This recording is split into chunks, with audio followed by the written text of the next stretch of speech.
I'm an idiot because I bought the wrong figure. This is the APC Toys Bulkhead, a knockoff of First Edition Prime Bulkhead. And this is what I thought was First Edition Prime Bulkhead, but it's actually Transformers Prime Robots in Disguise Bulkhead, whatever the fuck that means. Sorry, I'm just upset that I bought the wrong figure. I wanted to get First Edition Bulkhead so I could compare it to this knockoff, and I accidentally ended up buying this one off eBay. But you know what? Fuck it, we're gonna roll with it. So we got the worst Bulkhead ever versus the best. And we have Legacy Bulkhead for comparison, so we got 3 figures.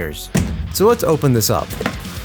So this one comes in some foam casing, and we got some little bags with accessories. We will take a look at all this later. Oh, we even get a little figure. That's cool. Now something about him doesn't look right. Let me fix that. Alright, here's the figure in its robot mode, and it looks absolutely amazing. I got this with my own money from the Shozy store. Now since this is a knockoff or a bootleg, you might be wondering how's the plastic quality on this? It fucking sucked. No, it's pretty good actually. It's definitely not the same level as the official ones, but APC Toys or Gear Factory now tends to have pretty decent quality. This left arm is loose though, so that's gonna be annoying. The rest of the joints seem pretty solid so far. He's got the ratchets in his knees, which hopefully will hold up. Let's see, maybe they might not. Minus those issues, this figure does seem to be pretty fantastic. It is a 1-to-1 recreation of the original, so it's going to look just like how it did in the show. Almost. The chest area is not entirely accurate, and we'll get to that in a second. Now there appears to be some metallicness on him, but it's not really super apparent. Now in terms of accessories, we get quite a few with this figure, but we'll take a look at all this later.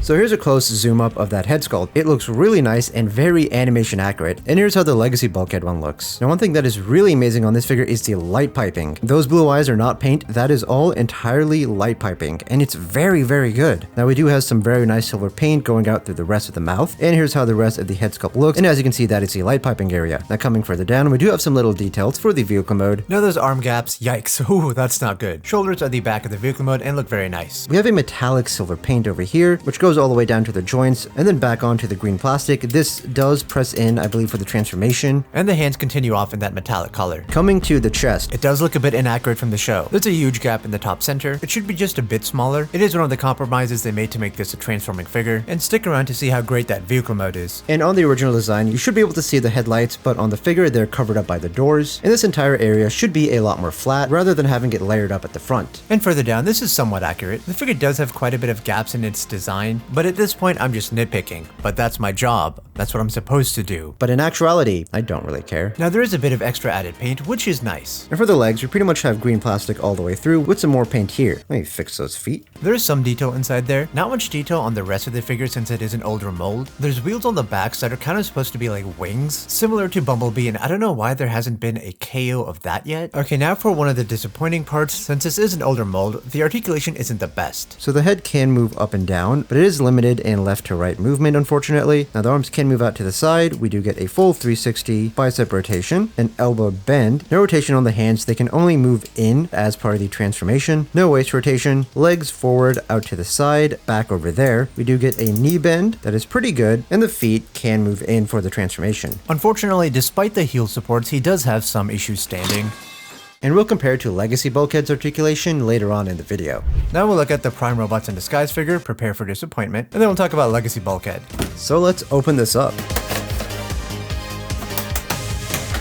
Now here is the other Bulkhead figure, and what the fuck is this? This does not look great at all. He's definitely a lot more skinny. Transformers Prime Bulkhead is supposed to be bulky. That's where this figure got it wrong too. Now don't let the name fool you. It doesn't have anything to do with the Robots in Disguise show. That was in 2015. This figure came out in 2012. The plastic quality on this doesn't feel too terrible, but looking at this figure makes my eyes feel terrible. This is not good. This entire chest and abdomen area looks terrible. The doors are weird, and so are the wings at the back. It seems like it was trying to replicate what was going on over here, but done just much worse. The head sculpt on this doesn't look too great either. He does look a little bit derpy, but you can't actually move his mouth, so he can do that. This one doesn't have any light piping either, but he does have a lot of translucent plastic going on, which who knows if that'll hold up. We do have silver paint for the faceplate and some very tiny blue eyes, and once again we have details for the top of the car mode up here. I do like some of the designs on the windshield. The doors do look very similar to what's on the original mold, but it just feels like it was done a lot worse here. I don't think this abdomen area is done well at all. The headlights for the figure are now down here. It's annoying how loose this is because you keep accidentally moving it. I also don't like these shoulder pads. They're so flimsy and they look weird. And like,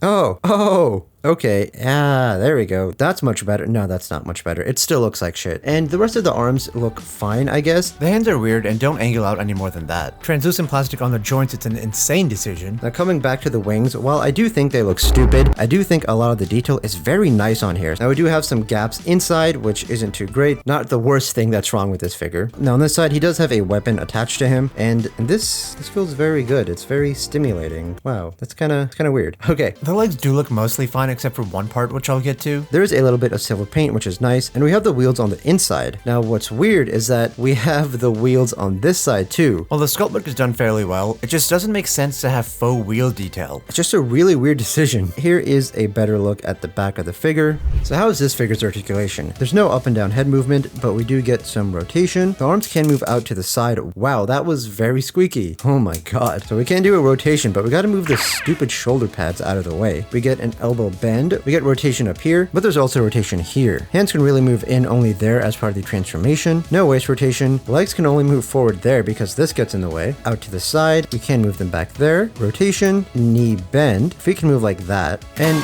oh, this figure fucking sucks. Now let's take a quick look at Legacy Bulkhead. This figure was really G1ified and has a very boxy aesthetic to it. And this is supposed to be Transformers Prime Bulkhead. So one of my main issues I've talked about this figure is that it is just too squarish and it should be round like the original mold. Now while that is a major issue, this figure itself is actually really good. Like it is a fun figure to mess around with. I'll be honest, the head sculpt on this is great. There's some nice silver paint for the face, mouth, and forehead, and the blue eyes look great. Now the chest is way too square. I feel like it would still look weird if this was a different character. And some of the detail on it is pretty good. The arms are a huge departure from the Prime design. I do like the silver paint on the legs. And further down, the sculpt is really nice. We do have the wheels up here, kind of like the other figures. And here's how the rest of the back looks. There is quite a bit of hollowness under here, so that isn't really too great. In the end, it's still a decent figure. So not so surprisingly, they both look very different. Legacy Bulkhead feels a lot more G1ified, while the original mold is obviously going to be true to what's in the show. Now, how do you think the newer Legacy Bulkhead's articulation is? So we do get up and down, we do get a rotation, arms out to the side, full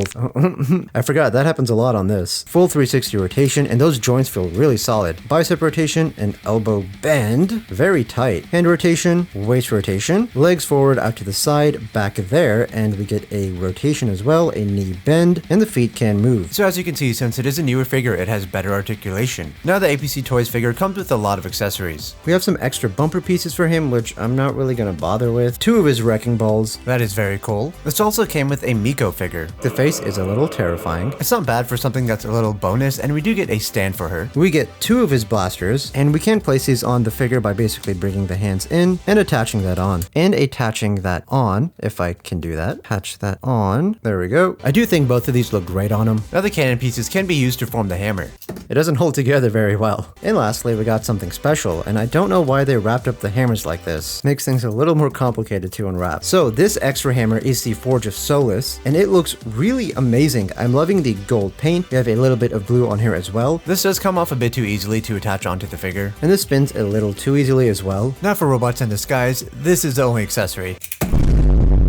That wasn't supposed to happen. Bring this down and this spins around. And we do have the LED lights in here. Now we can transform APC Toys. So first we're going to move both of the arms out of the way. Grab the wheels from the back, bring both of them down. Now this back section needs to be brought up. We can take the head and flip that all the way back in there and adjust the back panel back up. We're going to take the shoulder pads, bring them out, and move the arms back under here. They connect together. Take the hands and fold those in, and honestly we should have done that first. We'll rotate the arms this way so we can bend them in a second. Also need to bring these out and down to the front, and now we can bring this back, and as we do that, this should line up into place as it did on this side as we bring all that down. And now we can bring the arms up, make sure this is lined up again, adjust the headlights into their proper place, and we do have a Gerwalk mode. Bring the crotch piece down so we can bring this up, collapse the figure in there, rotate the legs in and up in there, and this is kind of a pain to do, but we just bend the knees and get all of that in there. Also, when transforming, make sure this doesn't go back up, and I'll adjust this off camera and be right back. And here's the vehicle mode for the figure, and it looks absolutely fantastic. This feels like a very solid and fun vehicle mode to just mess around with. It feels great to hold. A lot of modern day figures aren't really like this anymore. Now, while my preference for vehicle modes is sports cars, this is still amazing. I'm having a few issues lining everything up, but overall, I love this so much. So we got some of the top vehicle mode detail painted in black, and coming over to the back, we have silver as well as some red taillights and some more black paint for the bumpers. We got one 5mm port support at the back. I like the detail for the fuel hole. Fuel hole? Is that what I'm calling it? Okay. The wheels on this figure are nice and rugged, and the rims look amazing. We have a little bit of paint for the footsteps and some green paint at the top. The windows on the sides are black, while the one at the front is translucent, but it is really dark. Front of the vehicle mode looks amazing, and all the paint really helps to bring it out. This is fantastic.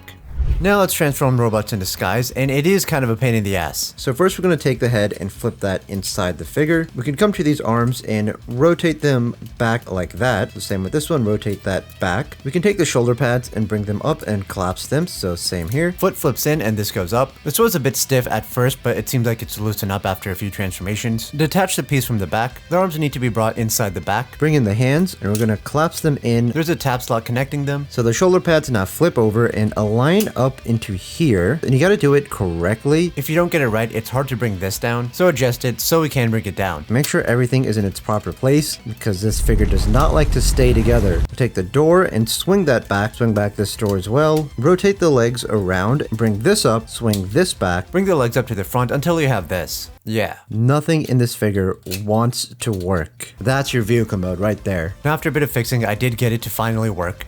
Okay, so here's the vehicle mode, and I've tried to line everything up the best as I could. This one also feels solid, and it rolls around very well. Now unfortunately, there is a lot of junk at the bottom, just like the original mold, so that's not too great. Now the wheels do look nice, we do have some nice detail on them, but the rims aren't painted in, which kind of sucks. There's some darker green paint along the figure, and some paint at the front for the headlights. Having very translucent windows while the rest are dark colors is kind of weird. A little bit of paint at the back. And for its size comparison, this one is a bit smaller. I do like how the vehicle modes are virtually identical. Oh, and also, we can't place the weapon on here. This looks really dumb. I don't really see a particular reason in buying this figure, because the robot mode is not great, but this might make a good Transformers Master Chief custom. If someone out there does that, let me know. Here's Legacy Bulkhead's vehicle mode, and it looks vastly different from the other two. To me, it screams, I really should have been an Optimus Prime variant, but it's still pretty good. But when it really comes down to it, the APC Toys Bulkhead is vastly superior to anything else. If you want one, link in the description below, and make sure to use code MECHA. By the way, did you know you could turn Age of Extinction Optimus Prime into a sports car? If you want to see that review and the instructions on how to do that, check out that video over here.